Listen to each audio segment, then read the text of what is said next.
আপনার জিহ্বা টেনে কেটে ফেলা হবে যদি আপনি মিথ্যা বলেন, গীবত করেন, প্রতারণা করেন আর আল্লাহর আদেশ অমান্য করেন।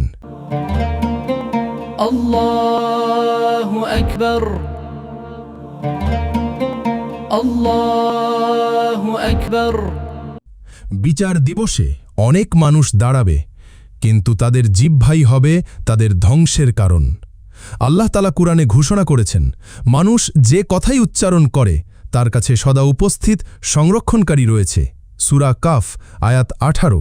অর্থাৎ লিপিবদ্ধ করার জন্য প্রতিটি শব্দ, প্রতিটি বাক্য রেকর্ড হচ্ছে। প্রিয় ভাই বোনেরা, বিচার দিবসে কিছু লোকের জিহ্বা কেটে দেওয়া হবে। কেন?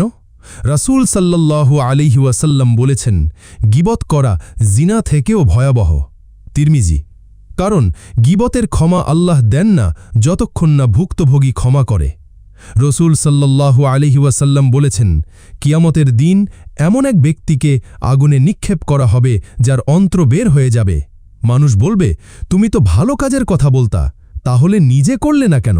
সে বলবে, আমি বলতাম কিন্তু নিজে করতাম না। বুখারী, মুসলিম। এমনদের জিহ্বা হবে শাস্তির প্রধান কারণ, যারা জিহ্বা দিয়ে মিথ্যা রায় দেয়, ঘুষ নেয়, নিরপরাধকে দোষী বানায়, তাদের জিহ্বাও কেটে দেওয়া হবে। প্রিয় দর্শক, জিহ্বা মাত্র কয়েক গ্রাম, কিন্তু এর গুনাহ পাহাড়ের থেকেও ভারী হতে পারে। রাসূল সাল্লাল্লাহু আলাইহি ওয়াসাল্লাম বলেছেন, যে ব্যক্তি আল্লাহ ও আখিরাতের প্রতি ঈমান রাখে সে যেন ভালো কথা বলে অথবা চুপ থাকে। বুখারী, মুসলিম। তাই আসুন আজ থেকেই প্রতিজ্ঞা করি, মিথ্যা নয়, সত্য বলবো, গীবত নয়, জিকির করব, প্রতারণা নয়, আমানত রক্ষা করব। কারণ এই ছোট্ট জিহ্বাই নির্ধারণ করবে আপনার স্থান জান্নাত না জাহান্নাম।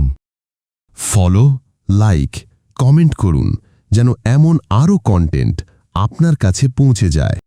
ইসলাম প্রচারে আপনার একটি শেয়ারই হতে পারে কারো হেদায়েতের দরজা।